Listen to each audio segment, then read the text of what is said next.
The real Islamic finance is partnership. It works, and it can work. The reason why people don't do it is because... So as you get through different brackets and thresholds, there's loopholes to save money. IRS, do not come after me, please. Okay? So I believe the majority of Islamic finance in the world is not Islamic. Okay? So the majority of Sharia compliant finance is not Sharia compliant. It's gonna have an effect in your akhirah, right? No doubt. Islamic finance, that's all we're talking, shit. It's like, stay in the lane. Stay in the lane.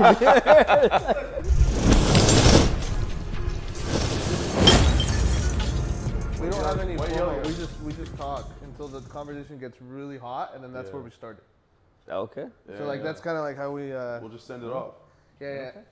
Speaking of which, Yeah. in terms of the list of episodes that we have on Asana, this one's finance. Yeah. Okay, cool, awesome. Because I already prepped him up the whole elevator ride and everything. You did? We come in, start talking about self-reflection. Yeah. So a big topic that we, or I go through a lot. I'm sure they go through a lot too. Is like, turning down money. And like understanding how to manage money and the halal and haram relationship with money and like are there certain situations, like for example we'll get into all this, but like I used to run a marketing agency and like I would have like a client who sells weed. Okay, can you market for me? Like, is that haram? Like, am I doing, am I associating with this in the wrong way? So there was a lot of questions when we came together. We're like, you know what, let's just invite a scholar who just knows what he's talking about. And here we are. So I appreciate you for hopping on here on the podcast today. My pleasure, man. Yeah. Bibi, do you want to make the introduction since you're more familiar, you guys have an extensive history. He's looking at my bio right now. He's like, yeah. Sheikh Mustafa. What's his latest thing? His last name. Absolutely. Yeah. So in Japanese culture, when two people have the same first name, they're known as Takayo. So introducing to my left here is Takayo Mustafa Ahmad, Sheikh Mustafa Ahmad, who, correct me if I'm wrong, completed his Islamic studies in Islamic finance. Now. No, I did not. Did not complete his studies in Islamic finance. But there's something related to finance that you're well... did an entire seminar on Islamic finance. I have specialized in Islamic finance. My degree is not in Islamic finance. Oh, okay. So specialty versus degree. So what is the degree in then? So I have degree in Sharia. I have master's degree in Islamic studies. I have IFTA degree in issuing fatwas. And then I have research in Islamic finance. Wow. How long did all of this take you to accomplish? A lot. Yeah? Like maybe, education never stops, but like 10 years of education formally. And I ran an Islamic university, so I was doing research for like another 10 years. Wow. Wow. So let's take it back, man. Let's start from you first, since your short introduction was... I was just thinking, you know how interesting it is to be able to to be qualified to give fatwas and to have like extensive knowledge in Islamic finance. If someone had the right, if you were the type of person who would take the right price, you could create some fatwas, my guy. You could be dishing out fatwas left and right. I know. The problem is, you got to make sure your fatwas are grounded in. It depends on your approach to Islamic law, right? So my approach to Islamic law, there's always this idea of the letter of the law versus the spirit of the law. A lot of people who have expertise in Islamic finance and they have expertise in like fatwa as well, but they take more the letter of the law. And that's what ends up happening with lawyers today. What lawyers do, like the lawyers who make the most amount of money, what do? Look for loopholes. Right. That you can basically get around the system and all that stuff. That's where the big money is. I don't want to be in that field because I don't view Islam as being that. Right. When it comes to the law, you work for a big company, you work for Amazon, or you're trying to, help some corporation or whatever it is. Your job is to look at those little loopholes, regardless of the moral consequences of whatever happens, right? When you're looking for loopholes in Sharia, Allah knows every single thing. Right? Allah knows what you're doing and your net outcome and your net result. So the big money is in the big corporations that are already there. They're looking for a mufti to give fatwas about like manipulating little things so they can achieve whatever product they want. Yeah. What I would love to do is basically tell them this is the model that is really 100% Islamic. This is the ethical model, the Islamic model, but there's going to be less money in that. You know what I'm saying? Or slow money. Or slow money. Is that a trend you've seen, by the way? Like the halal opportunities are harder? Absolutely. Yeah? Absolutely. So it's not just me, okay. It's not just you. There's two factors, right? One factor is oftentimes the people who specialize in Islamic finance or specialize in Sharia and they can give fatwa and all that, economics is very complex, right? So now they're like, okay, well, this is the theory of what the Islamic books say. And then they give you like a $500-page legal document that was written by like 20 lawyers or something like that. And they're like, okay, Mufti, can you sign off on this document? He doesn't understand what the 500 pages, he doesn't understand what's in there. Yeah. So he may get the theory right, but how do you apply that theory and how does what are all the stuff that your lawyers put in the 500 pages, right? Can't even understand it even if he tries to, most people can't understand it if he tried. They put so much stuff in there, so they end up being like, well, seems like it should be okay, but it's not okay, So Man, there is a lot of that. I have so many questions. Like so much. I can go on for like hours, so I'll let you guys start so that I don't. Oh, yeah, so you can warm up your questions. Yeah, so I can warm them up. Awesome. Yeah, practice your ABCs for a minute. ABCs. Sheikh, I know you've helped us on numerous occasions. Alhamdulillah, I'm blessed to kind of just have your number so I can just text you on the go whenever I can. I think it's pretty awesome. If I scroll through our conversation, I'll probably find some fatwas, you know what I mean, that we can work off of. But you've helped us on numerous occasions in the car rental space, right? You've helped us out with that a little bit. I know I've hit you with questions before regarding something we were looking into before, which is finding an investor to purchase a property like in Big Bear or something, and then we kind of manage it through like an Airbnb system in order that we can rent it out, make money off of that. So with that being said, a lot of people want to bring up the conversation about home financing and purchasing a home in this country. And I know this is kind of like topic number one that always comes up. Because in our age group, you got to understand this is topic number one because it's something that we aspire to have. We want to own property. We want to kind of be in that space, whether it's for the sake of business or for our own personal sake.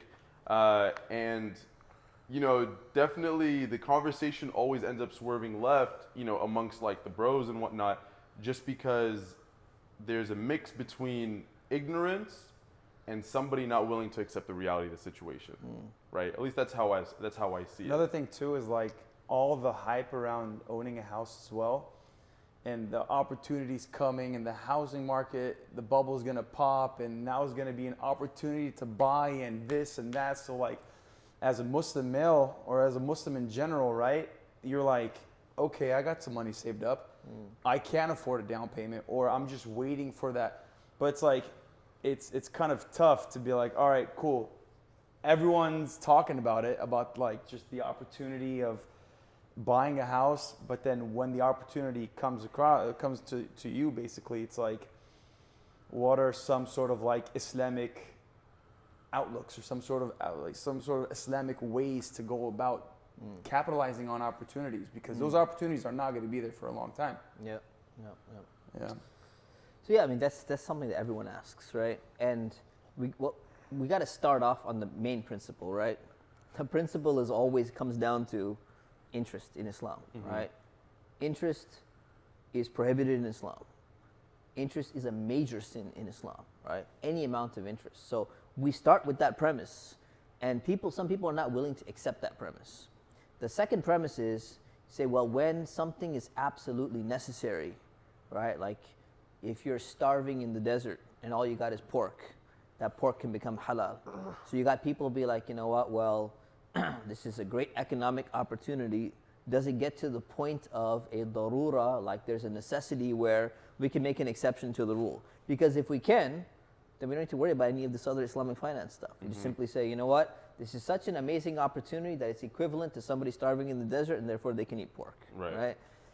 Personally, I don't buy that argument. Right? So you got to start with the principle and say, okay, does that argument fly? Maybe in some extreme circumstance where someone cannot get a roof over their head or something like that. You have a family of like 10 children. No one's going to allow you to rent. There's regulations or whatever, but it's kind of like, not the standard, right?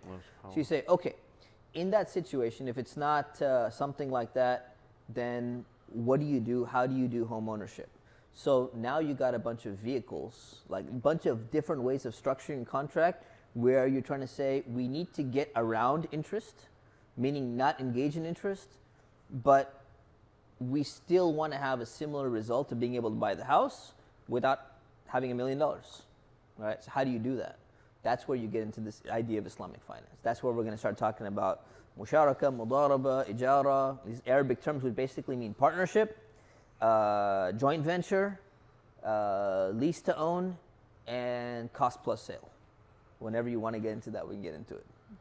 So, not to get into details, but you know what creative financing is, right? What is for it? Creative financing for houses. No. What is it? So, say you're a buyer. So this is like a very kind of popular strategy with wholesale real estate guys to be able to pick up a bunch of property for cheap. Okay. So you go to a buyer who owns a house, who owns a deed on the house.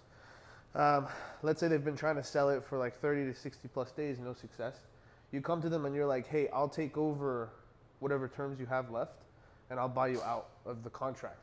So if the house has already been paid off, then you basically create terms with the owner and you say, hey, I'll give you 20% down now and I'll pay you $3,000 a month or $4,000 a month for the next 5 years to pay off the loan that you're giving me. So it's not the bank, it's the person of the homeowner that actually that loans you the money. I've had certain deals because I dabbled a little bit into real estate, so I've had certain deals where the homeowner knows you're Muslim, and they're like, oh, we know you don't believe in interest, so we're not going to put interest on it. So all they do is they just increase the cost of the house a little bit, and so they can get some profit on the house, right? So it's I know that's a legal way of doing it, right? That's the cost plus sale. Yeah, the cost cost plus sale. Yeah. Or what my question is, there's some people who have already a pre-existing loan on the house. Mm-hmm. If you take that over, is that interest now yours? So you're technically, because you're paying on it, so it's technically you're accountable for it? Yeah, because now your relationship is with the bank. Yeah. Right. So yes, you will be accountable for that. What if the seller loaned you money? So if the seller, again, it comes back to, so let's get back to the very definition of interest. Sure. Okay. Interest is profit on a loan, right? So if it's a loan, it's profit on a loan is interest. Profit on money, basically. You just can't profit on money. On borrowed money. On borrowed money. Yeah. Or profit on non-borrowed money. If I sell you $100 for $105, even if it's on the spot, it's interest. It's prohibited in Islam. There's a hadith about it too. And if I sell you on deferred payments, $100, you're going to pay me $105. That's the definition of interest, right? So now what happens is that's on money. Now when you put a commodity in place, and you say, okay, well, what if I'm selling, a smartphone? If you buy it now, it's $200. You buy it over 5 years, it's $300. So I'm selling you an item, and I have two different prices.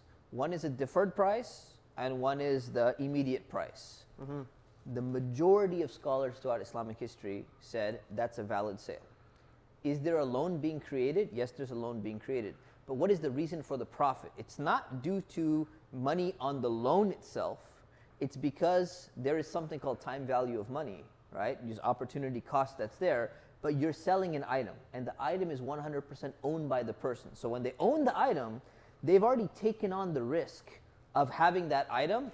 It may sell for 20% more. They may have to dump it for cost. They may dump it for 20% loss. Yeah. So when you have a commodity that's already put in place, they've already taken on some level of risk by having that commodity. And that's why the scholars say you're allowed to sell items for two different prices. Yeah. Now what's not allowed, and this is what the majority of people do in Islamic finance, is what they do is they get a third party involved. Mm-hmm. And the third party comes along and says, you know what, okay, you own that phone, but this transaction is not going to be between me and you. This other guy comes along and says, I'm going to buy that phone and then sell it to you on spot with the 20% markup or whatever it is. So I'm buying it for you, so it's still a sale between us. It's not a sale because you actually they never buy it. They're actually loaning you the money. Transferring it to. For how many seconds do they own it for? Yeah. Not even 1 second. Because they're two contracts combined together, right? That's the thing where scholars have always said, this is a loophole which is equivalent to interest. It's 100% forbidden. You can't engage in that. And people can't differentiate between first party, two prices, and a third party coming in and saying, I'll go ahead and buy it for you and sell it to you. That's pretty much the exact same thing as interest, right? Huh. So the other stipulation when it comes to this cost plus sale, like if you own the thing and you're selling it to me and you're like, look, you can buy this home right now for $1 million, or you could pay me over 10 years for 1.3 million, right? And you're like, okay, well, you're allowed to sell a product at two different prices due to whatever reason, right? If I sell it in a different county, you know, if I'm in Orange County versus Riverside County, I'm gonna have two different prices because I'm allowed, it's the same product, I'm allowed to have different prices. So if I have two different time sales, I'm allowed to have two different prices. The difference though is, once you sell that product, you can never adjust the price. So once I make a deal for you for 1.3, it is 1.3, it can never change. So what happens is with a lot of these contracts, that's not what they're doing. They're not actually selling you a thing. They're making a loan with you, and if you don't pay it on time, they're gonna extend the loan. And they're gonna keep on adding interest to that loan. So what happens is, even though these contracts theoretically could be, like you're allowed to sell an item for two different prices, the additional stipulations in the contract oftentimes make it more like an interest-based loan than an actual sale, a deferred sale, right? So most scholars have said, yeah, that's true, but it's still the best thing we have. If you pay everything on time, you have all the safeguards in place, the price is not going to be renegotiated, you're not going to refinance the thing, you're going to make sure all the payments are on time or whatever it is, then it's like an exception to the rule. It's like signing up for a credit card. Sign up for a credit card, technically if you don't pay, you're going to be paying interest, not allowed. But you can use a credit card as long as you're paying every single month and you have a very good chance of always making those payments on time. Even though you're signing a document that says if you don't, you signed a clause which is potentially going to get you into haram, but you're like, but that's not the way I'm functionally going to use it. The likelihood of me doing that is very, very low. You can do that. That's a whole other conversation because I'm curious, like, what if somebody gets, speaking of, to wrap up your point, when I looked into creative financing, I was like, this is a cool thing for like people if they want to own a home, like a Muslim that wants to own a home, because you can go find a bunch of homeowners who own their house outright and just ask them to loan you at 0% the rate and tell them you're Muslim. And there's some people who are like, okay, cool. Like if you find like an investor, like, you know, one-off property, he'll make some money, like he doesn't mind it, right? But it makes it very hard to like actually build a portfolio. Yep. Like I got into real estate for like probably 6 months. I was doing the wholesaling thing just to try it out. And I'm like, I can't, like, I just couldn't, because it was very hard for me to like see the actual like structure of a deal and go, this doesn't make any economical sense. Like I know it's halal, but like it doesn't make sense for me to put my money into this. Because like on the other hand, if interest wasn't haram, I could be saving millions of dollars doing it this way. So I was just like, I'm stepping out. Like I can't. There's too much to avoid here, you know. But in terms of the credit card stuff, so say somebody like opens a credit card, you know, plans to pay it off, some calamity hits and they have to put some debt. What's the perspective on that? They should never be doing that. So basically, you got to try to avoid that at all costs. So you should never be spending anything that you don't have either in the bank, or you're about to get it because you got a stable job, or you got some family to back you up and say, look, you know what, I just lost my job and I'm still paying credit card bills. I need a loan from you on the side so I can pay off this credit card so I'm not incurring any interest whatsoever. Otherwise, don't use a credit card. So if you're going to use the credit card like a debit card, and the only reason why you're using a credit card rather than a debit card is because of the security features that are built in to a credit card, because identity theft, maybe you get your little 2% cash back or whatever it is, right? As long as it's not connected, you know, whatever deal, which is fine.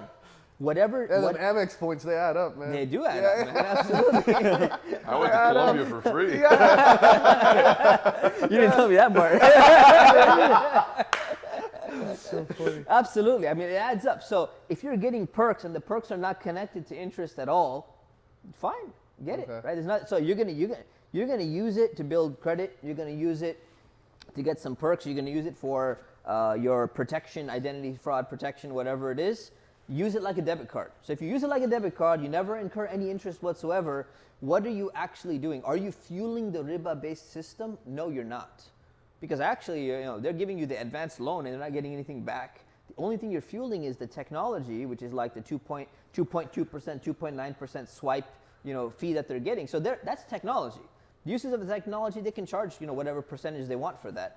That has nothing to do, like the Visa, MasterCard technology of swiping and all that. That has nothing to do with the riba aspect of things, right? So that's perfectly fine.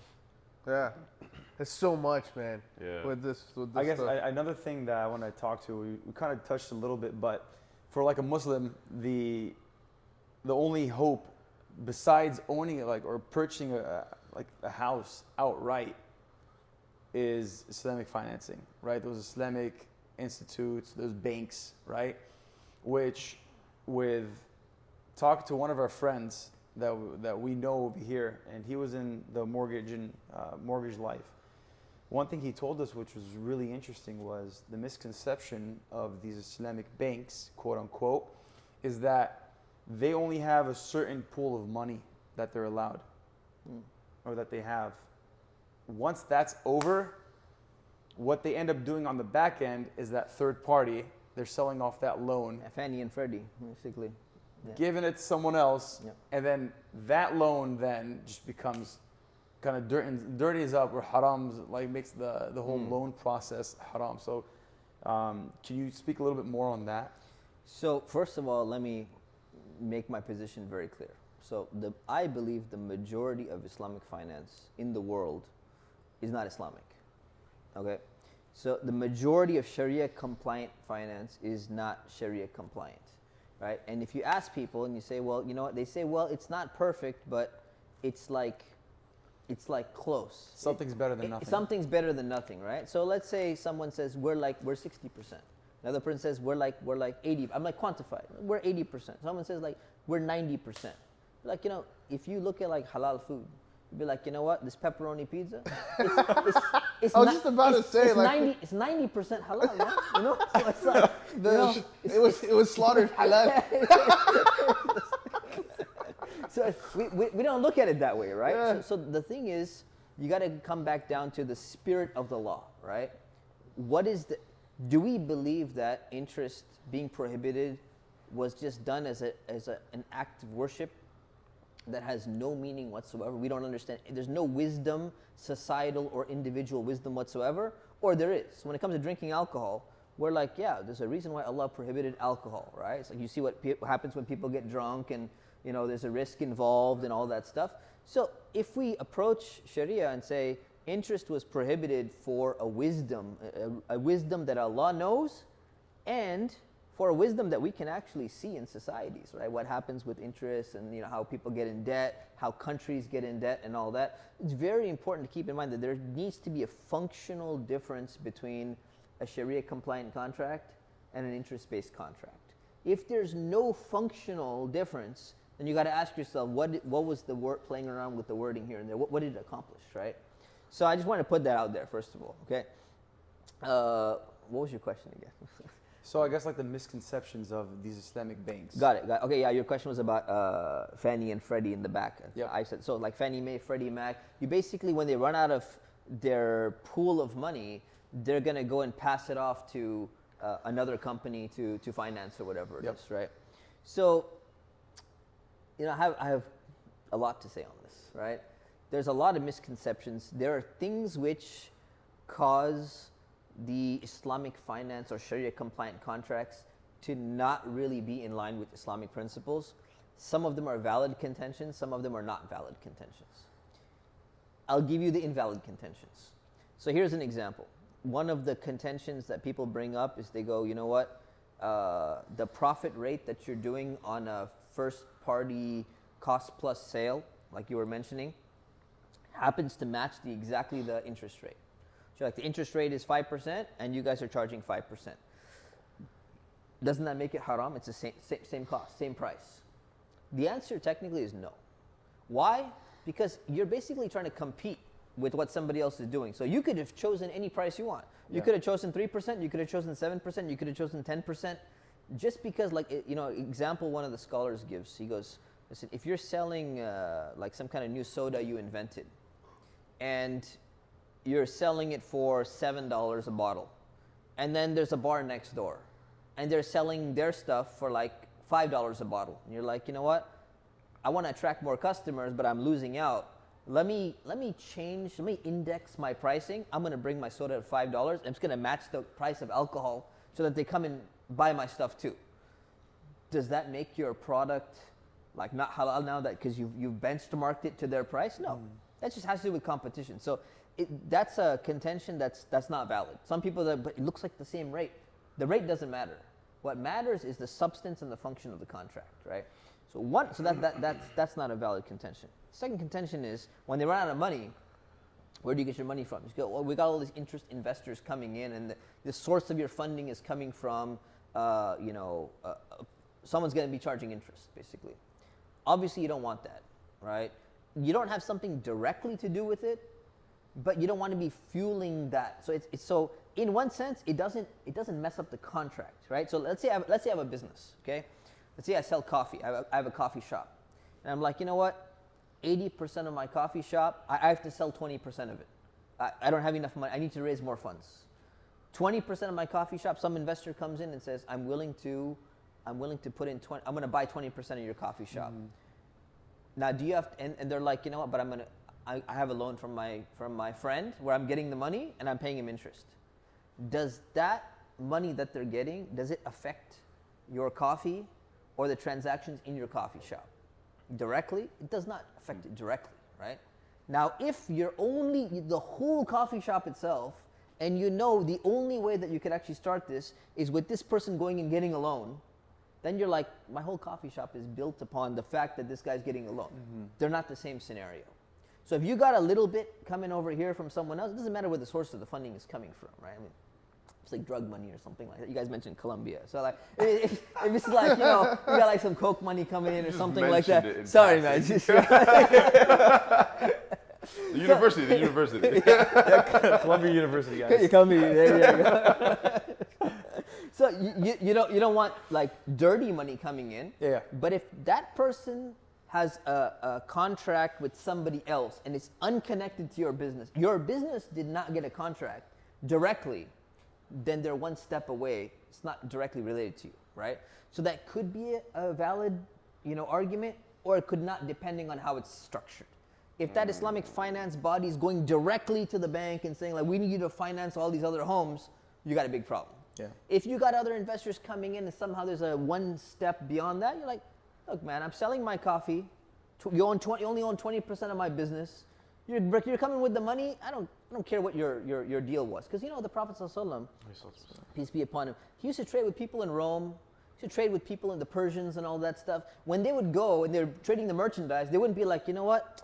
Hey, Roman Empire residents, these products that you're selling us, did you make them with your employees who were like charging riba? Right? They didn't check that. Yeah. They're like, if the product is clean, it's clean. Doesn't have anything to do with us, whatever's happening in the background. It doesn't affect us in any way. But if it's direct and it affects you in some way, then it becomes a problem. That makes sense, because it's like, to throw like a random example I just thought about is, say if like someone's at the masjid and they want to donate some money. You're not going to backtrack that money for the most part. And like, Exactly. they're like, they want to invest in like 5-10 G's into the measure. No, I want to say invest, I'd say donate, right? Yeah. Yep. But you wouldn't be like, wait, hold up. Did you get this from drug money? Did you get this from? Exactly. Exactly. I get that. And let's say they got a liquor store and they got a coffee shop. We're not gonna be like, listen, well, we need to know the income from both shops to make sure that there's enough money that you're donating is coming from the coffee side and not from the liquor side. It's like, if we know it for sure and we're like, listen, somebody comes in and like, this dude's a drug dealer, right? And he's coming in and the guy sells coke, whatever. Since we already started the coke stuff, he's like selling cocaine, and he comes in there. He's like, I want to give a $2 million donation. We're like, dude, we know this guy. This guy's like a drug dealer. We'd be like, you know what? Because we know what's going on, we know where this money's coming from. Something's not clean about it.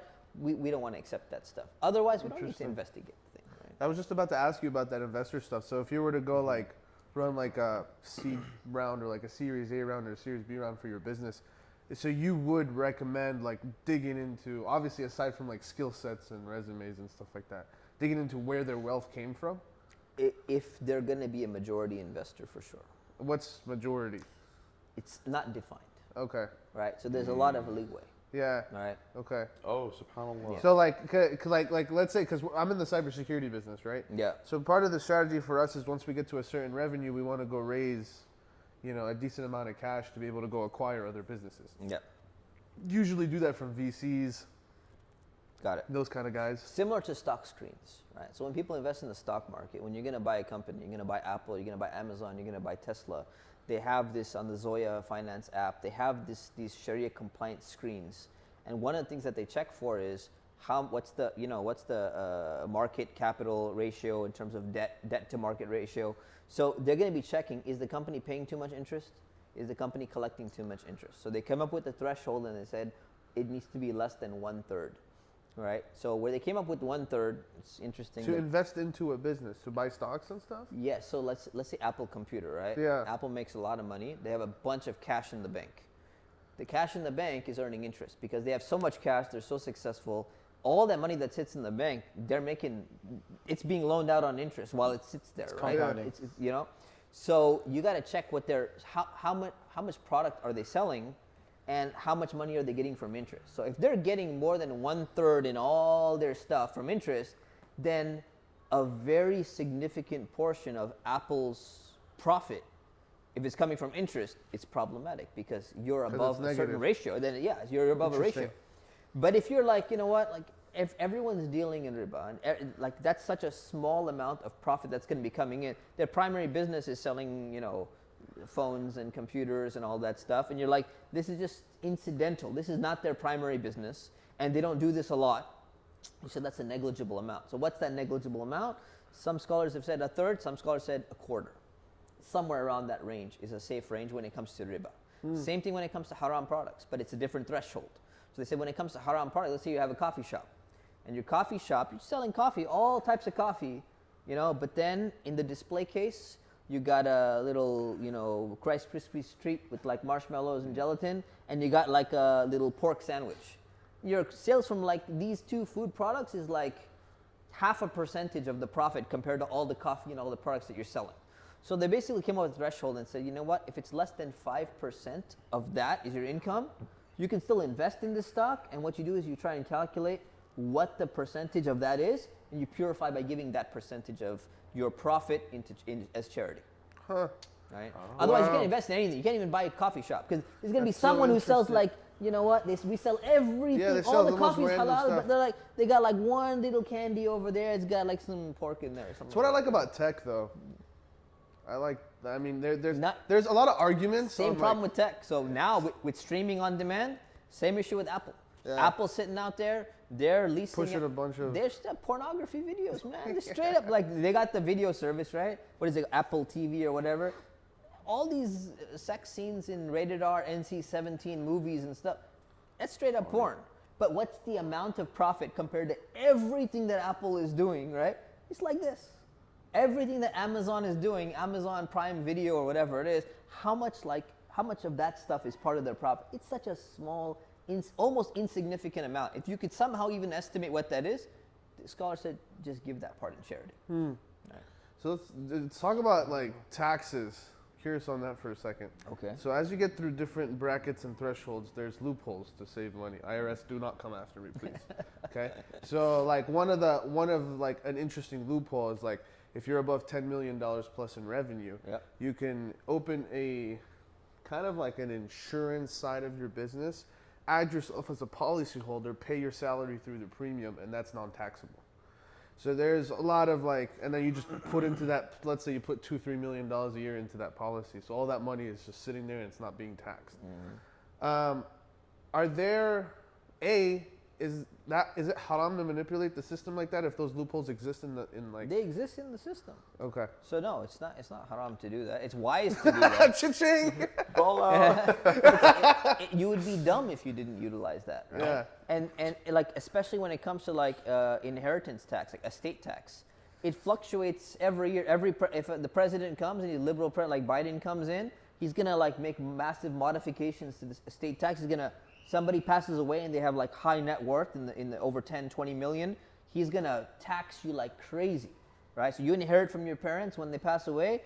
Half of that is going to the government or more or whatever it is. And then all of a sudden you get like a conservative president comes in and he's like, oh no, we're gonna help the wealthier people. We're gonna start removing that tax. And this happens on a regular basis. This just keeps on happening throughout history.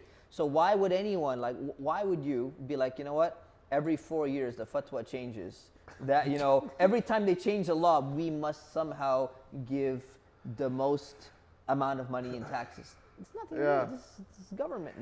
By the way, loophole's there and it's not illegal, you use it. Yeah, this is when real estate will come in clutch. Because if you have a lot of cash, you could park it into a house, and however much money that is a tax write-off. Right. Yeah. That's the 100%. difference between a tax shelter and like a zakah shelter. So some people, they think the same way. Tax shelter's legal. There's nothing wrong with it. There's nothing immoral about it. There's nothing unethical about it. There's nothing un-Islamic about it. But when you do that, when it comes to Islam, that's something else, right? So your zakah, if you're just like, oh, I'm gonna, put my money into this so I don't have to pay zakah. I'm gonna buy some diamonds and I'm gonna decorate my room so it's a personal expense and I don't need to, I don't need to pay my zakah on that 2.5% every year. You're getting a tax write-off from God. Yeah. I'm trying to get a tax write-off from God. That's a problem, right? That intention. I've never is heard a of that problem. like logic before. That's funny. People have they've been talking about scholars from the time of the tabi'een, right? We're talking about 100 years after the Prophet, peace be upon him. They talked about these scenarios. People were very clever. They came up with these scenarios. They're like, we got to pay zakat every year, 2.5% on my savings. Goes, okay, Islamic calendar is 354 days in a year, lunar year. So one day before my zakah due date, if I gift all of my money to my wife, I have not owned it for an entire year. And she gifts it back to me. She's like, got a loophole, zakah loophole right there. People actually thought about this, man. And the scholars are like, well, technically that's a Sharia compliant loophole, but Allah knows what you're doing, man. Yeah. So it's like, no, you're going to be responsible on the day of judgment, man. So what's your thoughts about it? Do you want to say anything? No, it's just interesting how actually no. If you have a question, go ahead because I have a question as well. I do have a question. So what's your thoughts, since we're talking about tax loopholes and all, with people who want to, say if I'm going to pay my 2.5, and that equates to, let's just say, $1,000 for easy math. And I'm like, hey, look, by the way, can I get some sort of tax write-off on that, some sort of form so I can use? So is it, in Islamic sense, is it halal for you to, of course, give zakat, but then at the same time get the tax write-off from the zakah that you gave. Exactly. So there's or general sadaqah as well. Or any charity Sure. as well. So there's three parts here. Number one, the general answer is if you pay your zakah, you should get a tax write-off. You'll be dumb not to, right? Because the government's, rewarding you for giving charity. This is mandated charity. They don't care if it's mandated or voluntary charity. That's between you and Allah and Islam. Charity's charity. You get the tax write-off. Do the tax write-off. The second question is your primary intention of giving charity, if it's to get the tax, if you gave a little extra to get the tax write-off, then it's messing with your intention. If your intention was, I'm paying my zakah and I'm getting my tax write-off, I would have paid it if there was no tax write-off. If you're doing extra just to get the tax write-off, it would be more pious, more taqwa, if you gave that tax write-off also to charity, right? Because it's like an extra perk and you get more reward for it. Yeah. Not a requirement, but it would be nice if you did that. The third thing that I hear people say all the time, they're like, well, can I not pay zakah because I'm already paying taxes and taxes are going to the poor, right? Can't do that because number one, the amount of taxes that goes to the poor versus goes to Israel or goes to the U.S. military or goes to whatever other projects, roads and all that stuff is minimal, number one. Number two, zakah is only given to Muslims. It's all going to mostly non-Muslims, right? So no, you cannot write that off. Just because you pay taxes doesn't mean you skip your zakat. I want to make that very clear. Okay. Yeah. Nice. You wanted to ask a question? Yeah. Oh yeah, that completely went. Well, over my okay, head. so But that's super awesome though. At this point, I'm just. it is.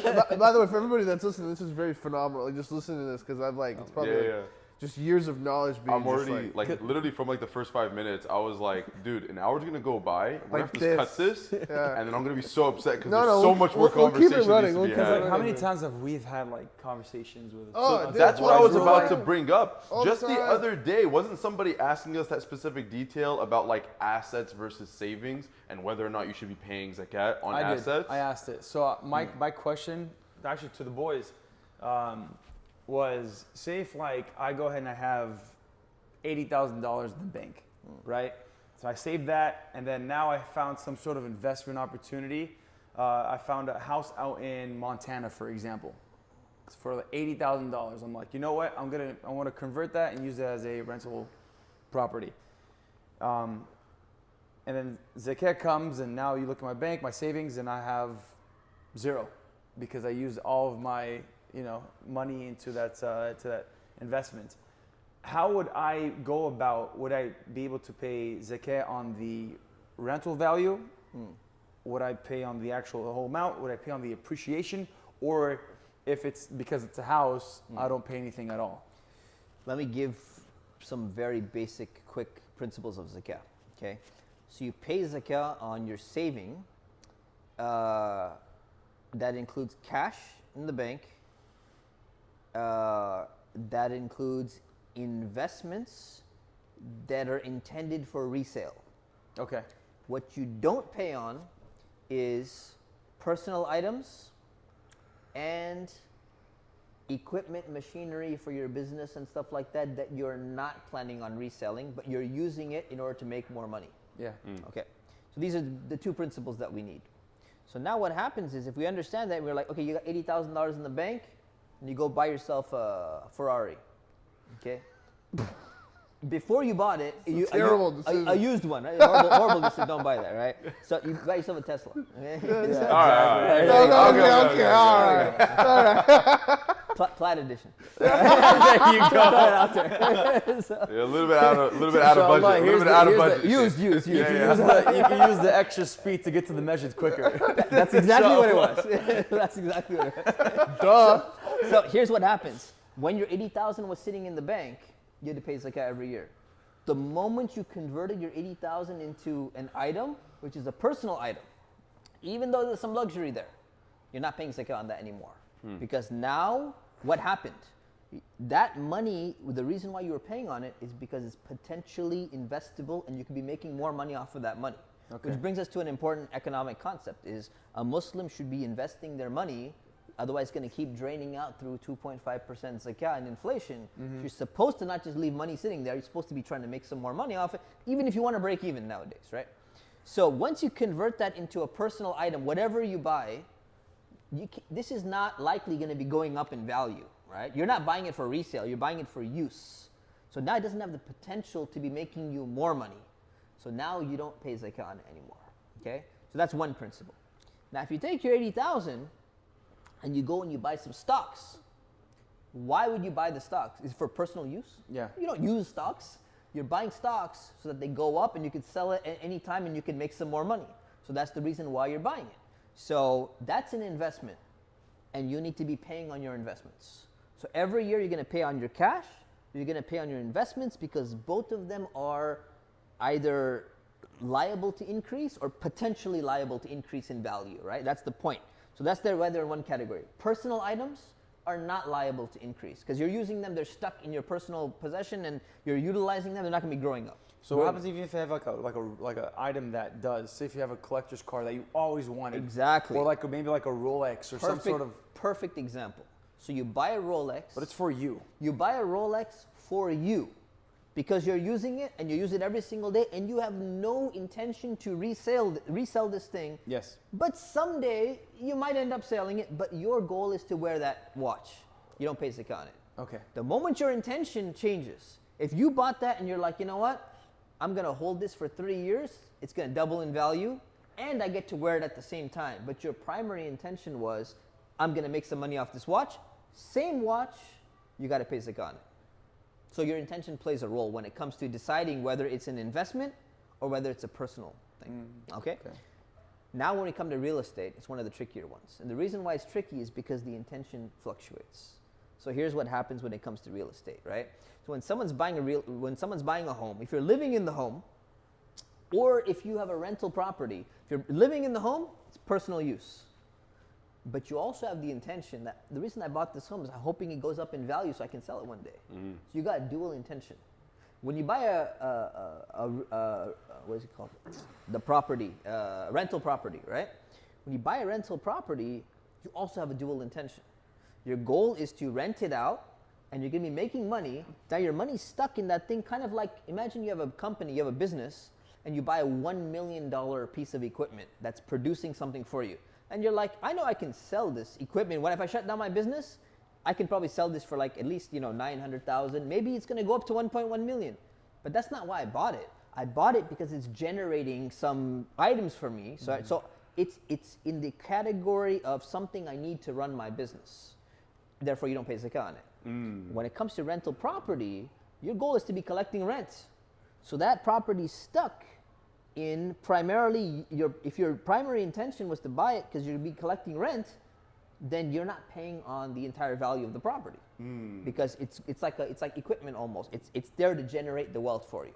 Okay. But what happens is there's a dual intention. But you also have the intention that I'm going to be collecting rent, and I'm hoping this is going to go up in value, so I'm going to be able to sell it 10 years down the road, or 5 years. I'm going to get a 3% annual appreciation while I'm collecting my rent and everything like that. So I'm getting like 8% from rent. I'm getting 3% from annual appreciation. You got a dual intention mixed in there. Can't you almost automatically assume that with property?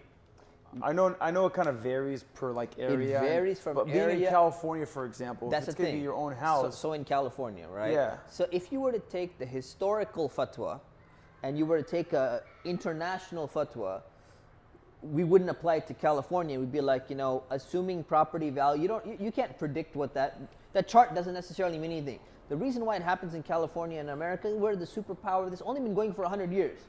Go back 100 years, you're not going to be predicting those kind of prices. Yeah.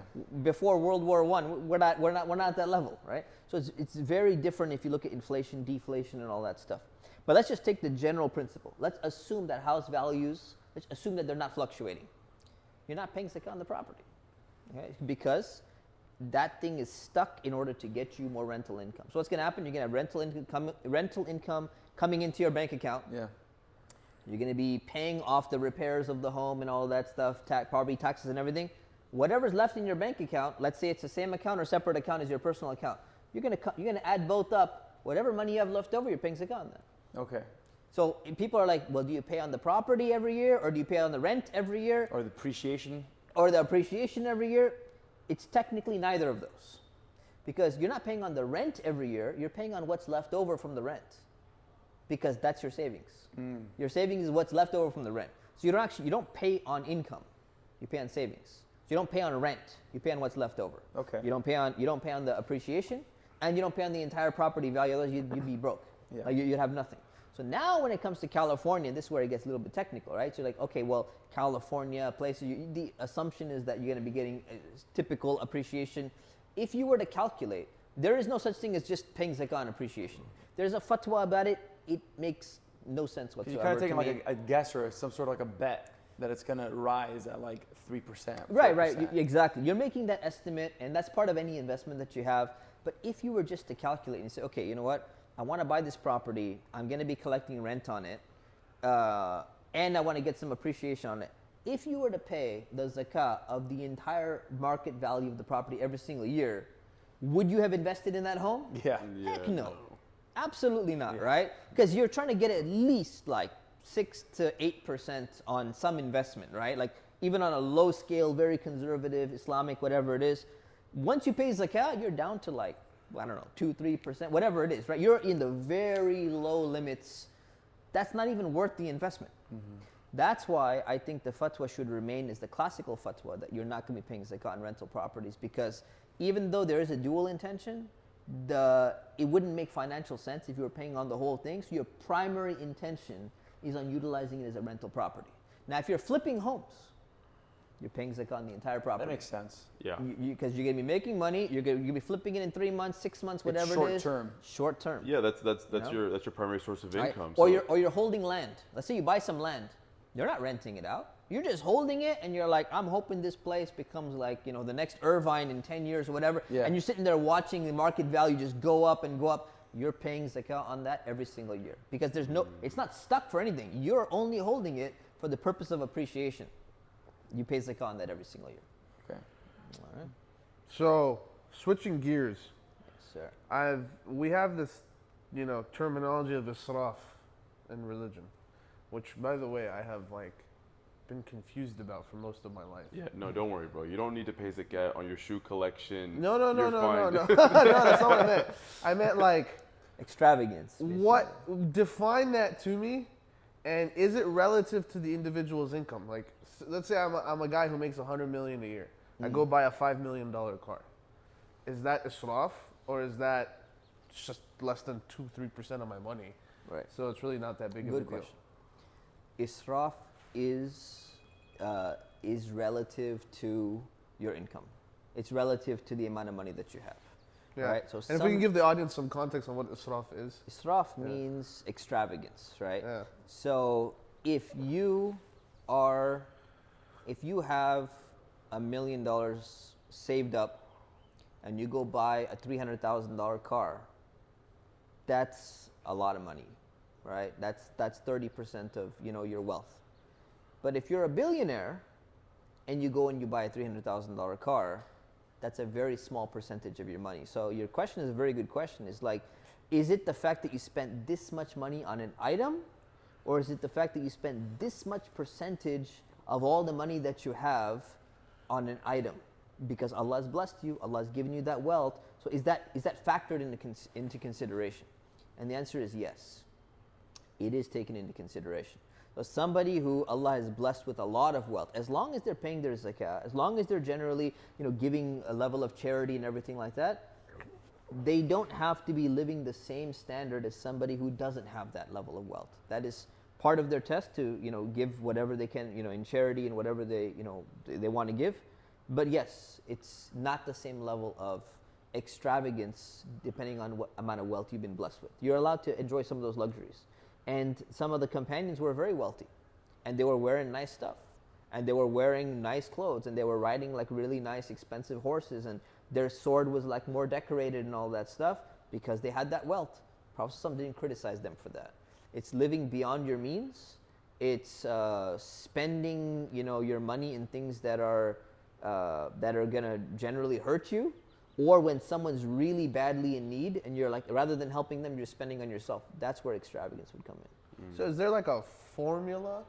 There is no formula. Everything comes back down to culture, what's called urf in Sharia. So it depends on the context in which you live. So if you come in here and you're like, look, man, people who are wealthy, they buy $100,000, $200,000 cars.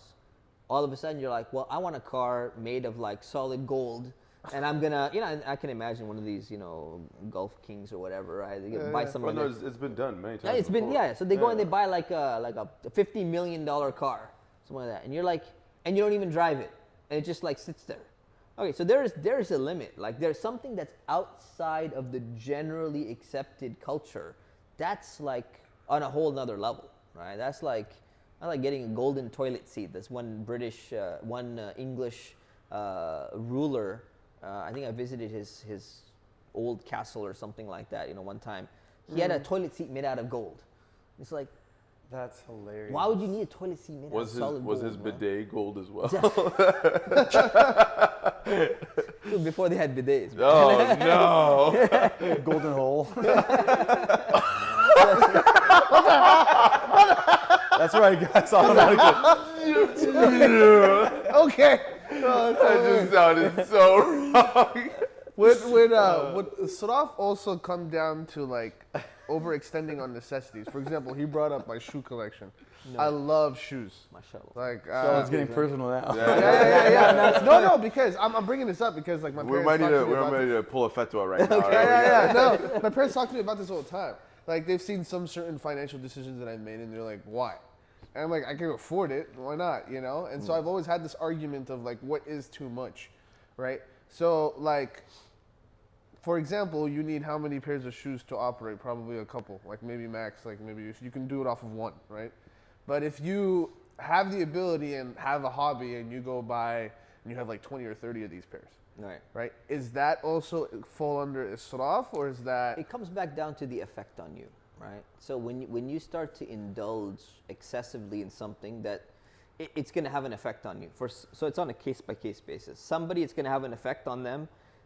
They're going to either sit there and like, the stuff's going to get in their heart. They're going to spend too much time with their sneakers or whatever it may be. Arrogance might creep in. Arrogance might creep in. Some other side effects will be there. And then there'll be somebody else who's like, you know what? This is just my hobby. I spend like, half an hour on it, and it just makes me feel good. And I give charity. I volunteer. I do all this other stuff that I'm doing. And this is just my side thing. And Allah's blessed me with wealth, and I can do this on the side. Right? So it's going to be on a case-by-case basis, depending on what effect it's going to have on you. Interesting. It's good to know. So that understanding of it makes sense to me, because when I would ask around, it was very rigid. It was like, I don't know if you agree with me on this, but at least I grew up in a community where like being like, if you're rich or wealthy, I don't know if you see this in the Muslim community where it's like kind of like undermined or looked down upon in a weird way. I do not see this. I know I've heard people say this. I've experienced it like personally with like cultural and stuff where like there's an inverse relationship between wealth and someone's religiosity. Yeah, like either you have like a family that says if you're wealthy, there's no way your money's halal. No. Or you have like this like theoretical understanding of like, oh, if you want to live a humble life, just do what the Prophet did, live as a humble servant. No, the best example is Abdurrahman ibn Auf, right? Yeah. He's a companion of the Prophet ﷺ. He was so good at business. He used to say that like, if I like just move a rock, it's like I find gold underneath it. Like it's the guy was just, whatever he invested in, it just took off. So when he migrated from Mecca to Medina, he lost his business. Muslims were kicked out of Mecca and they went to Medina. He came in with like nothing. So he goes, and they paired up the people from the people who migrated, the Muhajirun and the Ansar, the helpers, and they paired them up, and he got paired up with someone, and the guy's like, listen man, I'm going to take care of you. You can have half of all my money. I'm going to help you out. And he's like, don't worry man, just show me where the market is. I'm natural businessman. Just tell me where the market is, I'll handle it. So he goes, he has like very little money, man. He starts from scratch, goes in there, he buys like, some cheese, goes and sells it to another guy, buys another thing from him, goes to another guy, goes to another guy. Within a few weeks, comes back, the Prophet ﷺ sees him, and he's like, he sees some yellow powder on his clothes. And he's like, this yellow powder is makeup of women at that time, right? And he's like, and there ain't no transgenderism stuff going on at that time, right? He's like, I just gotta throw that out. We're in June, we're in Pride Month, right? Oh God! God! Cancel culture! So he comes there and Wrong Mustafa. He said it. I'm clear, man. I'm clear about it. I'll take the bullet. I don't know your audience, man. No, I'm just messing with you. So he comes and he's like, what's this yellow powder I see? He's like, did you get married? He's like, I did. He's like, I made some money. I got married. He's like, what'd you give her for her dowry? Like, what was her mahr? He's like, yeah, I bought like a nice golden nugget. I made like a lot of money. I gave her like a good golden nugget. He's like, mashallah, good job. And make sure you do a walima and a feast and like sacrifice an animal. So this guy would make so much money. He had caravans which were massive. There's not one time the Prophet, peace be upon him, ever said, you know what? You're making too much money. You need to get rid of this. You need to scale your business down because you're going to be in big trouble. No. This guy supported the ummah. He used to support Muslims. He supported the family of the Prophet ﷺ. He did so much good.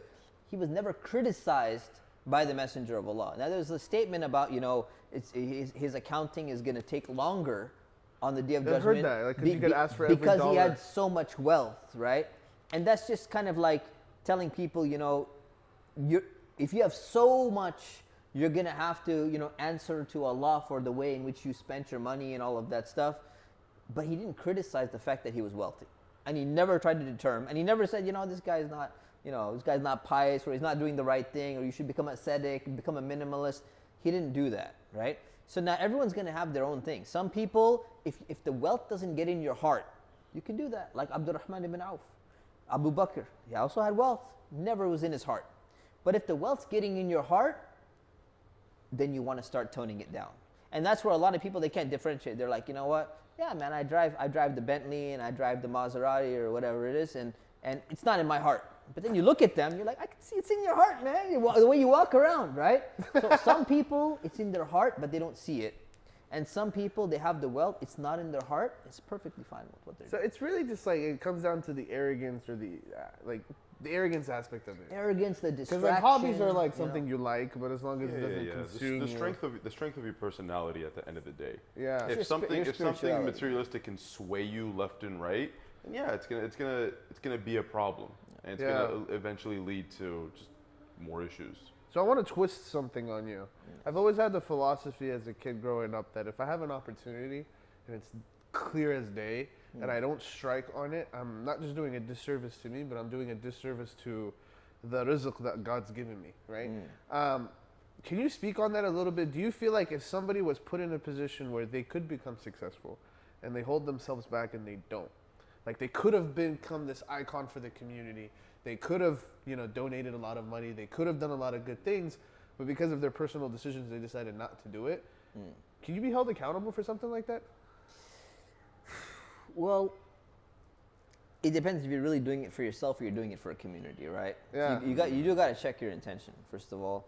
Second of all, let's just say hypothetically, okay, they could have really helped a community if they were to become successful, and they have that charitable giving in there, and they have that altruism built in.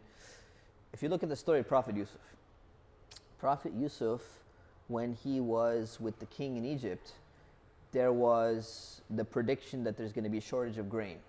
And he volunteered himself. He put himself out for the position. Now, normally you're not supposed to jump to a position and be like, I want to be elected and I want to be in that position, unless you're one of the few or only qualified people for that position. And if someone else is in that position, then the community is going to suffer. So he put himself in that position. He goes, make me in charge of the storehouses of all this grain in the land. I'm honest, I'm trustworthy, I know what I'm doing. I'm going to make sure that the land there's food for everybody. And if I'm not in that position, somebody else is going to be corrupt. They're going to hook up their family and everyone else is going to suffer.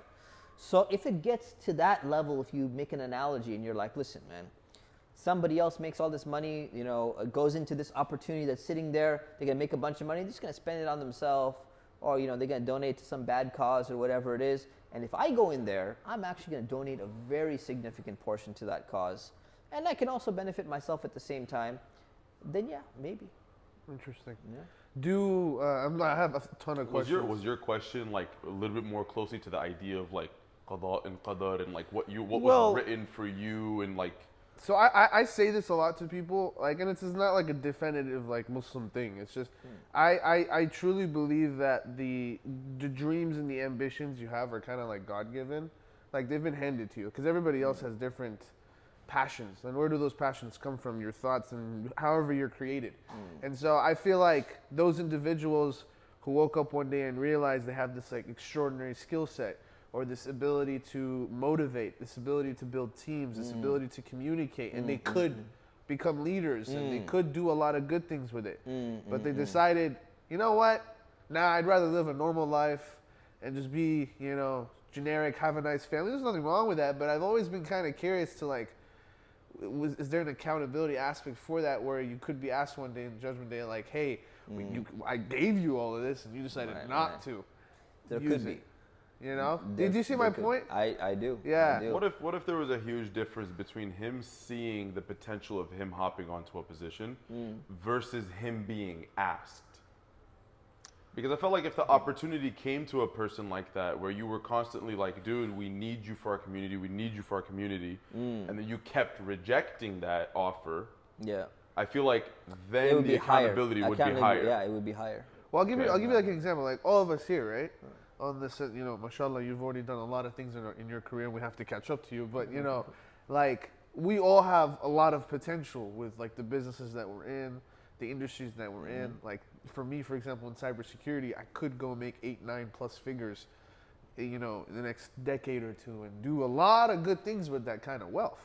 And, we all have the skills, we have the knowledge, the backing. Basically, we live in Orange County, best place on earth, right?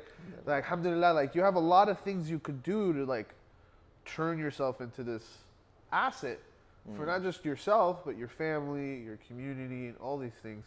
I've always thought it's a bit selfish for you not to. it comes back down to what are you going to do if you don't, right? And why wouldn't you, right? Ooh, what are you going to do if you don't? And why wouldn't you, right? Why would somebody not do it? So there's many reasons. It depends on what the reason is, right? If someone's like, I want to spend time with my family.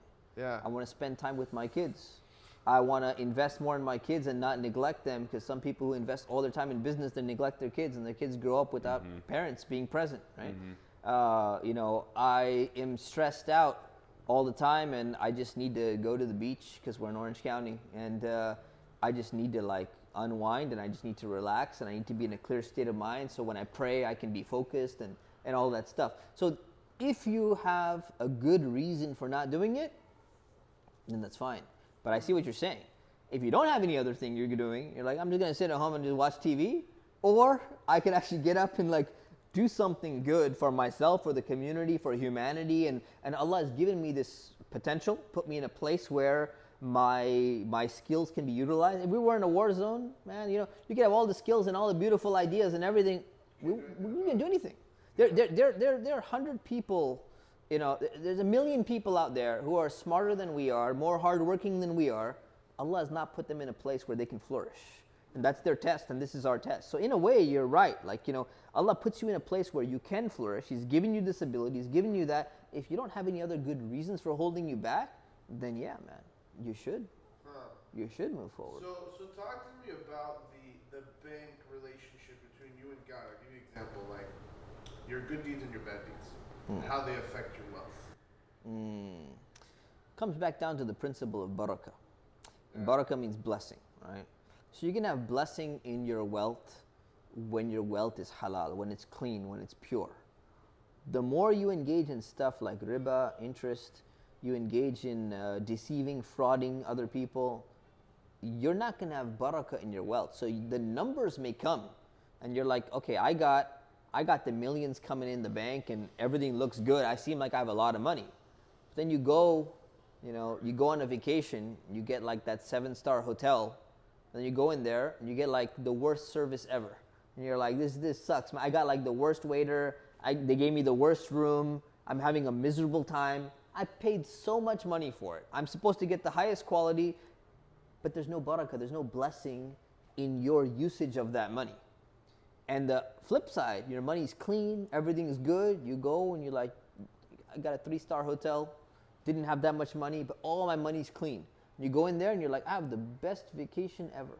You get more pleasure, more benefit, more satisfaction from that smaller amount of clean money than you do from that larger amount of dirty money. What about personal sins? Like, let's say you run a business. Your business is clean. Everything you're doing is clean, but you're addicted to weed, or you're caught up with, I don't know, pornography all the time, or like you have this like sin that just keeps following you, and you don't let that go. Will that have an effect on your barakah at all? Or on your overall wealth? It could, but what's more concerning is not so much on your wealth. It's going to have an effect in your akhirah, right? Yeah. No doubt. Islamic finance, that's all we're talking, Sheikh. It's like, stay in the lane. Stay in the lane.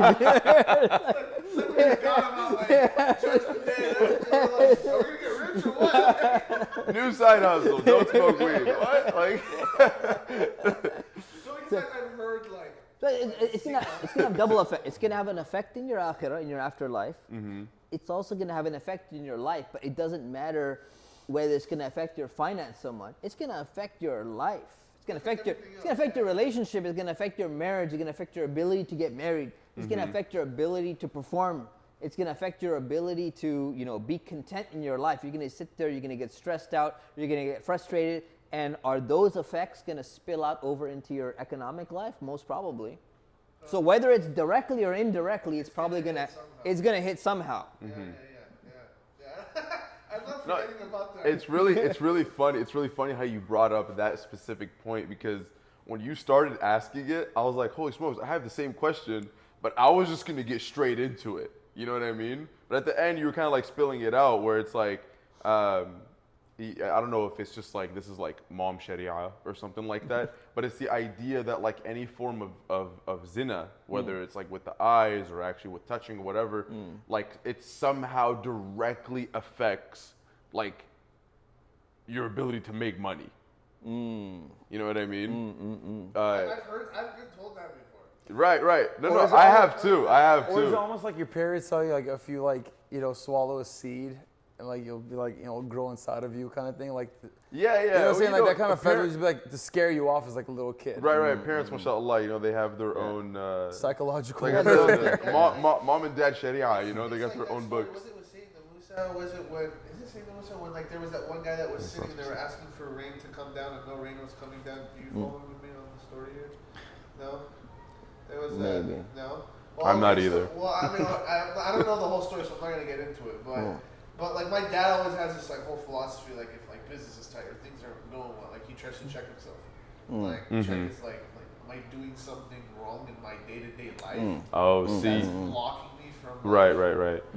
Well, that's where I guess, like, it's kind of like the conversation in which, you know, if you are committing a certain, not specifically zina, but if you are committing a certain amount of sins, does Allah directly punish you by affecting your business? Does He test you with some punishment or something like that? Yeah, exactly. So the thing is, you know, is it a good principle to check if you're committing sins when you're going through some difficult test in life?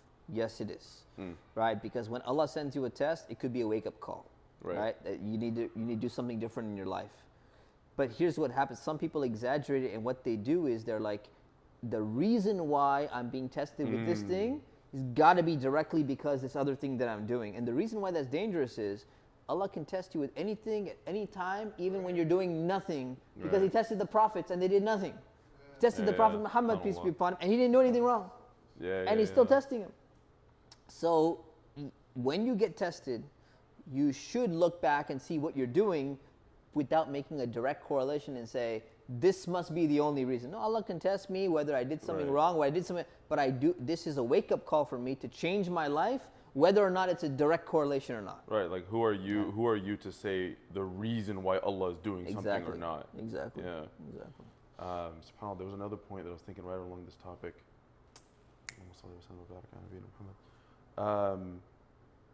I do want to eventually get to the ideal Islamic finance, because we talked about we're ready. We talked about the cost plus sale, right? Yeah. You said there was four categories. Four total, categories. Right? The last one was the cost plus sale. Cost plus sale, which is one of the most common. There's a difference between first party and third party. Okay. The real Islamic finance is partnership, and what they call musharaka, right? So Arabic terms don't mean anything. It just makes it sound more halal, but it doesn't make any difference, right? It's partnership. That's this what happens, honestly. People are like, you know, it's a murabaha-based contract. It's like, why do you use the Arabic term? Somehow, like, it becomes more, it's like more halalified. Put a dal in there, man, make it sound legit. Add something, exactly, man. You know, qaf, you know, it's like, it sounds more authentic, you know? It's like, it comes out properly. It doesn't matter. What matters... It's like saying wallah, you know? Just say in Arabic and you're good. Exactly. On the contract, wallah, bro. So the thing is, if interest is not allowed, ideally, what's the model of business? What's the model for financing things? The model is profit and loss sharing. That's the exact opposite of what interest is, right? So profit and loss sharing is the right model and the ideal model for any type of investment, including buying a home. So how do you do that? It's very simple. So let's say you got 20% to buy your home, right? You got 80,000 in the bank, whatever it is. You got 20% that you can pay, and you don't have the other 80%, and you don't know when you're going to have it. So you go in with an investor, and you say, look, you're going to buy 80%. I'm going to put in 20%. We jointly own the home. I'm going to rent the home from you. I'm going to pay you 80% of the market value of the rent. I eventually want to buy this home. I keep on buying shares from you. Let's say I buy 10% every single year until I acquire 100%. Eventually, you're going to get your money back. In the meantime, you're collecting rent, and the rent keeps on fluctuating for me. Every time I buy 10%, now I own 30%, paying 30% to myself, meaning you're not paying, and I'm paying you 70% rent this year. I buy another 10% at the recalculated market value at some point in time where we recalculate it. You make profit on it. I make profit on the 30% that I own. The property value is going up, and I keep on paying rent. And this is what's called diminishing. Now you remember the whole Big Bear property thing. Diminishing partnership. Yeah. So the intention was to eventually buy the person out. This is the ideal Islamic model. The reason why it doesn't work for the people. The reason why. Just shoot the whole idea down. It works. And it can work. The reason why people don't do it is because Islamic banks are greedy. So what they want to do is they want to be like, okay, this is a perfect model. Sounds good. The sheikh said everything is good to go. Great. Everything sounds good. Now what we're going to do is we're going to try to incorporate every little clause where we can make more money and take on less risk. So what we're going to do is we're going to add a little clause in there. We're going to say, you know what? Okay, you own 20%, I own 80%. You're going to pay me 80% rent. Okay, but you know the rent, like the way we're going to calculate the rent, I'm going to add 25% onto the rent because we're doing the special transaction for you. Sir, I'll add a service fee or whatever. I'll add a convenience fee there, you know. I'll add a Sharia compliant fee, you know. You pay an extra 20% rent because Sharia compliant. Blame me on the day of judgment fee. Exactly. So they start doing that. They start adding that. Then they're like, you know what? Property tax. Like, I don't want to pay property, but you're living in the home. So you know what? Since you're living in the home, you're going to pay 100% property tax. Also insurance for the house. Insurance, you're living in the home. You're going to pay for the insurance. When it comes to repairs, you know, you're living in the home. You're going to pay for the repairs and everything. So what they do is they try and offset everything that they can, but that's not a partnership. A partnership is a partnership, right? Yeah. If you own 20%, you're going to pay 20% of the property tax. You're going to pay 20% of any major upgrades or whatever. And let's say they're like, okay, we don't want to upgrade. Right? This happens with tenants too. Even if you don't own the property, you're like, man, I want a new dishwasher. I want a high level dishwasher. And they're like, I don't want to invest that into my property. He goes, listen, man, you pay half, I pay half. It's your house. You're gonna own the dishwasher, but I get to use it for my two-year lease or whatever. That's fair. So if you make fair stipulations, it can work just fine. What a lot of people do is they say, okay, we're doing the diminishing partnership contract, just like the scholars say, it's the ideal mode. But then they go and put all these little stipulations in there to try and make as much money. And what you do is you break out of a partnership. It's not a partnership anymore. Yeah. Partnership has to follow strict rules, even in Islamic law. So it's very doable and it's very realistic. But people get greedy. And they're like, no, I want to make more money. The investors say they want to make more money. The banks say they want to make more money. And then the people who want to buy the home, they say, like, I don't want to pay that. I can get a 4% mortgage with the bank. Why should I pay this? It's like you want organic, hand slaughtered, grass fed, halal meat. Wagyu. And I want it at Walmart price. You ain't gonna get it. Yeah. You gotta pay more. And why are you paying more? You're not just paying more for the Sharia compliant label. You're paying more because there's a risk difference. Once you buy 40% of that property and he owns 60% of the property and you're like, you know what, I'm moving to New York. I thought Orange County was the best place in the world, but I changed my mind and I'm going somewhere else. You can sell your 40% to whomever you want, right? You can sell it back to, you can sell your share. You don't lose your money. You get in a conventional mortgage, can't do that. You lost your 40%. You're done, you're stuck. So you actually paid for a functional benefit and you modified some risk. That's the ideal Islamic contract. We live in a capitalistic America. Yeah, no doubt. People need to adjust their mentality. That's pretty cool. It's very fair. It's actually. And there's a new model that just came out. I'm one of the consultants for a brother who said, we're starting this model. It's called NEEYAH. A little plug for them, right? NEEYAH.com. Once again, using an Arabic word just to make it sound legit. No, he didn't spell it wrong, man. Oh, with all due respect, good brother. Alhamdulillah. I'm like, who spells it like this, man? So I'm like, whatever. The model's fantastic, right?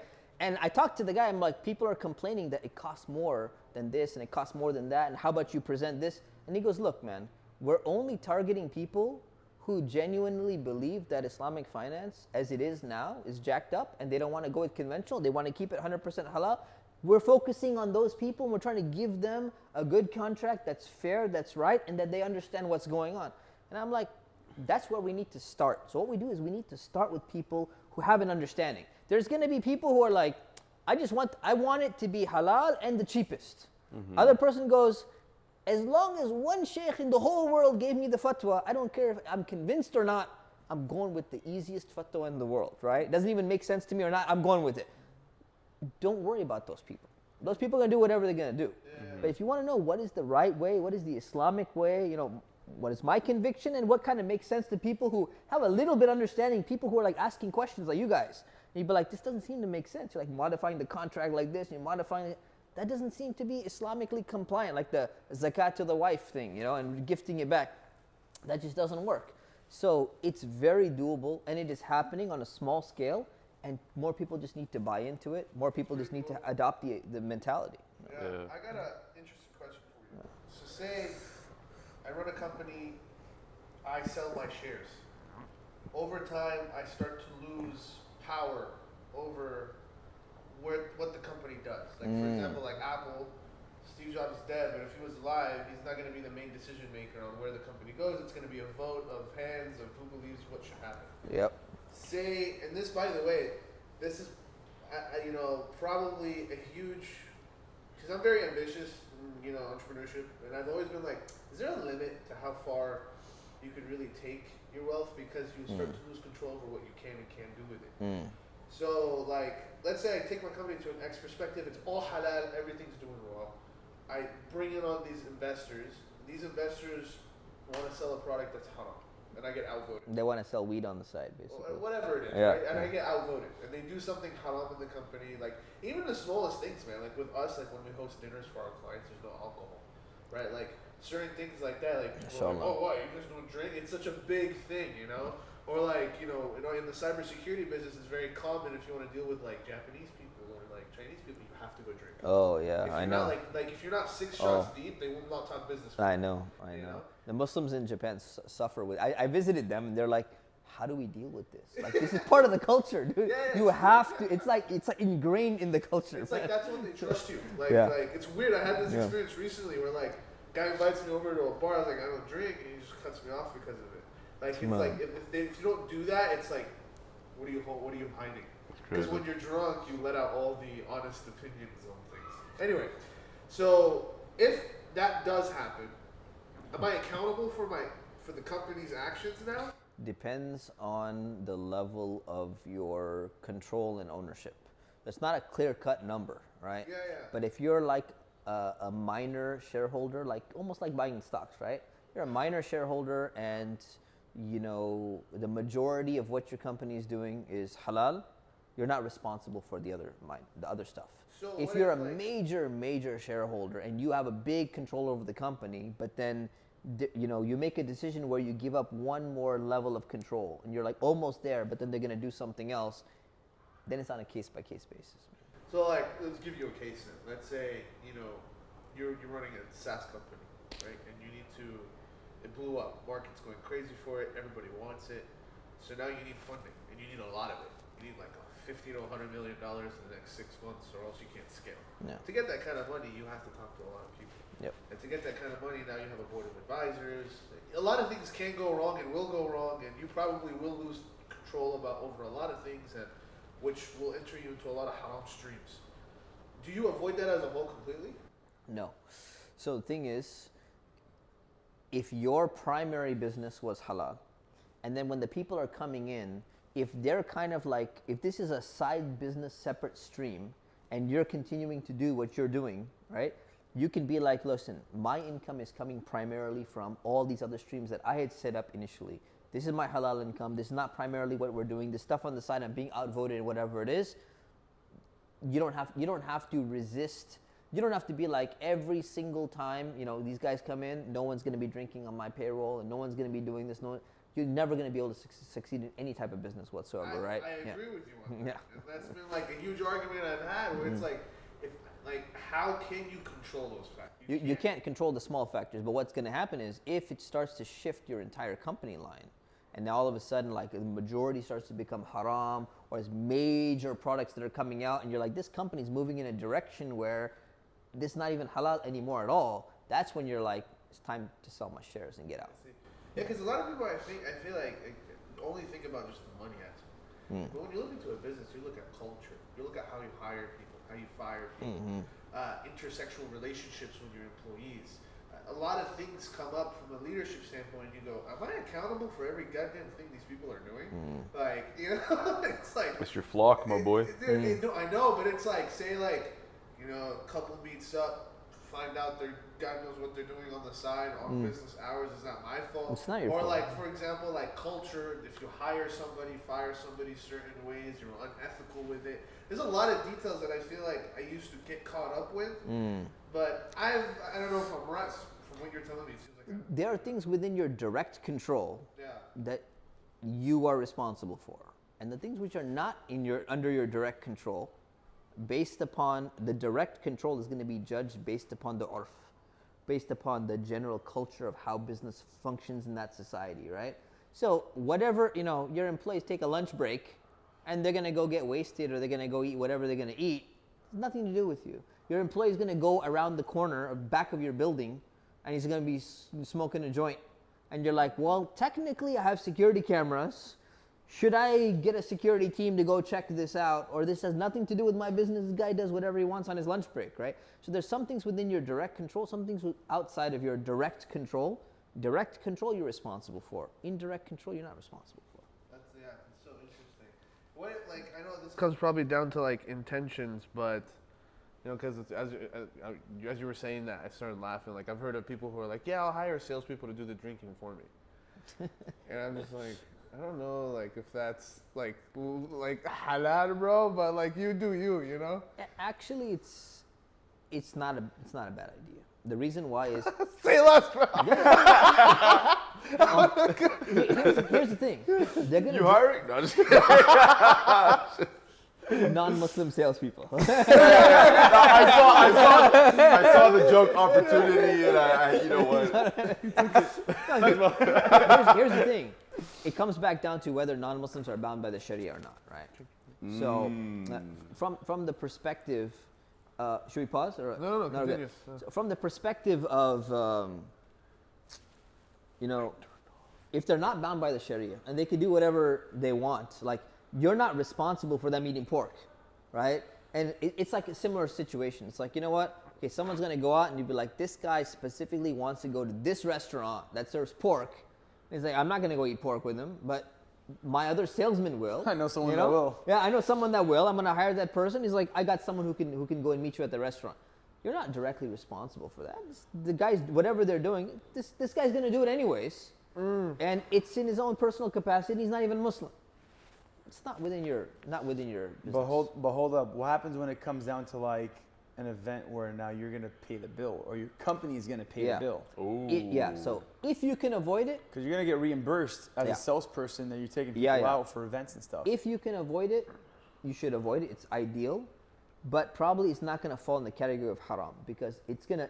If you're promoting alcohol, and you're like, oh, we're making T-shirts with Coors Light. You asked the thing about, you know, promoting a marijuana or marketing flyer for a marijuana park or something like that. That's in a different category. So now you're promoting that. There's a difference between someone going and they're going to be eating their meal and you're like, okay, am I going to sit there and police the amount of pork, or if they're going to order a beer on our budget when they have their company Christmas party that I'm not even attending? Right? It has nothing to do with me. Is give them a salary or whatever. And it's like, okay, put it on the company credit card. That is indirect. If you're directly doing something to promote something that's against Islamic values, then yeah, you should not be doing that. Right. So there's a line. Very interesting topic. Yeah. There's so much to like. Yeah, this is super cool. Yeah. I feel like I just learned like a. How long do you think we've been going for? Hour and a half? Nobody's asking. Hour and a half. Yeah. I want him to guess. Let me guess. Hour and a half. You're on the money, bro. My Frankie, Inshallah. my microphone shut off. Oh, did it? Yeah, I just saw it. Like, I just turned it back on, so I don't know. Oh, you don't know when? I have no idea when. But I had a question. I completely, like, it just went over me. Your microphone's still on? It's the time's going. Oh, All okay, right, good. cool. Yeah, I just looked at it and it was off, and I'm like, that's not good. But I wasn't talking that much, so we're good. I'm going to check the traffic. I got to be in Corona by 8. And you know, Corona is like ridiculous on a Friday. Yeah, I bet. So what do you think it is? You guys have any idea? What time to get to Corona right now? Yeah. Probably an hour. Hour and 30? something. What part of Corona? Because Corona is huge. Masjid. Oh, Corona Masjid. Yeah. Oh, Corona Let's see. Masjid. Or maybe I could do the toll road. Let's see. Hour and 2 right now, if this is correct. So That's not too bad. I should be good.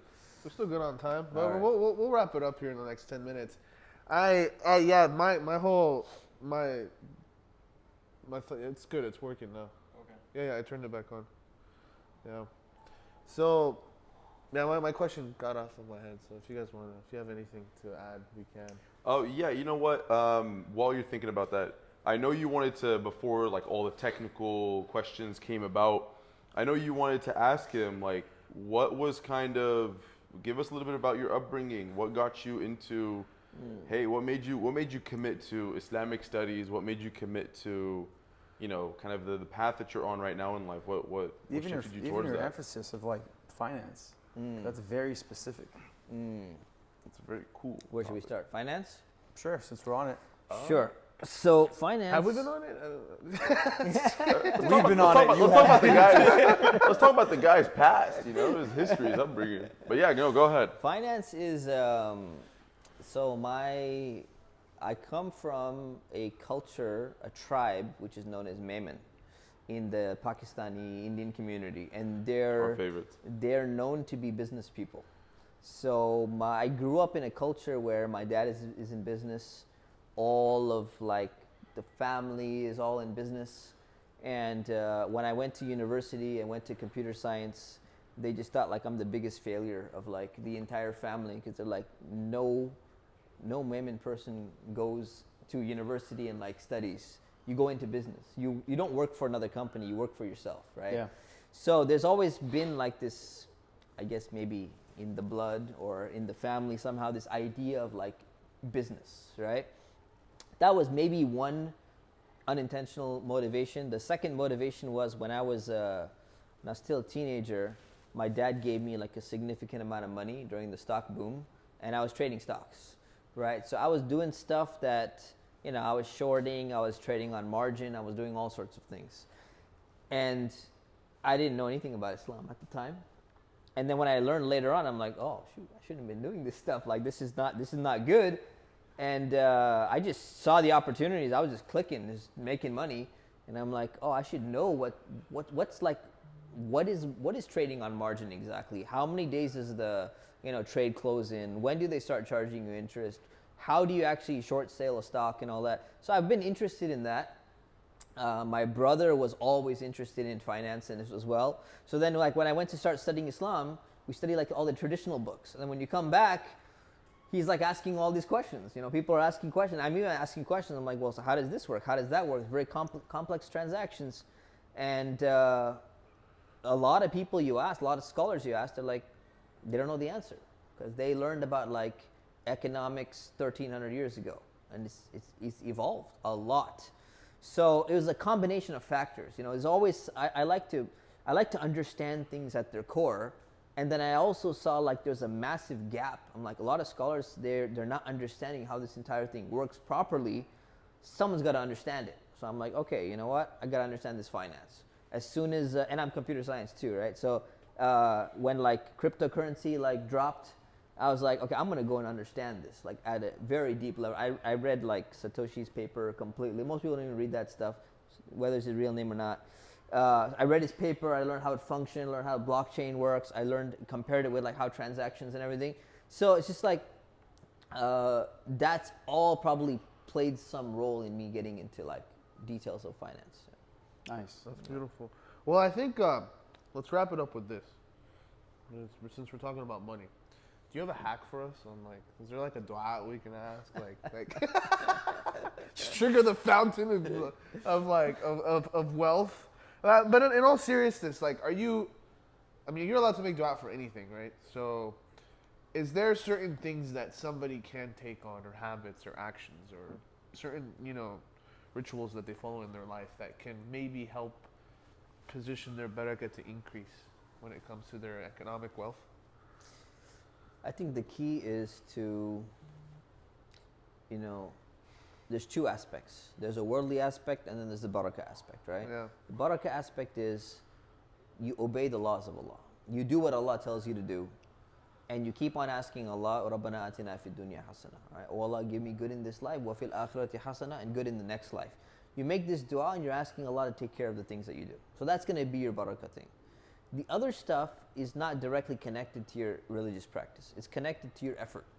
And Allah has certain laws that they call it like the sunan of Allah, the sunnahs of Allah, the way in which Allah makes cause and effect apply within the world.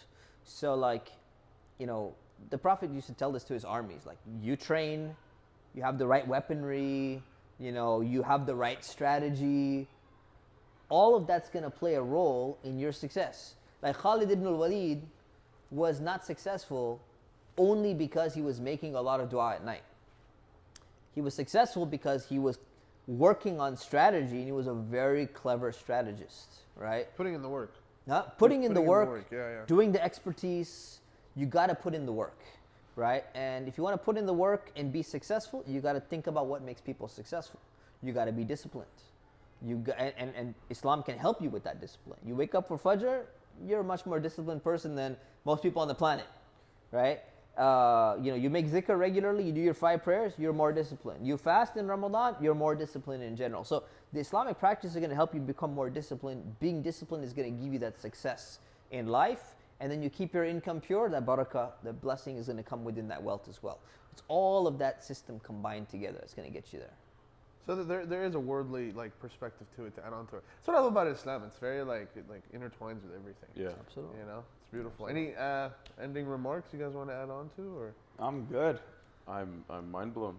This has been straight fire. I really appreciate your time. My pleasure. Seriously, thank you It so sucks much that for my having- audio blew out. Hopefully, it didn't happen, too much. But maybe we can even do a part 2 depending on what the audience thinks. But I think this is going to be pretty fun. Sure. So I appreciate you for hopping on. Alhamdulillah, my pleasure, man. Yeah, Jazakallah khair. It was awesome. Appreciate you, Sheikh. Alhamdulillah, man. My pleasure, man.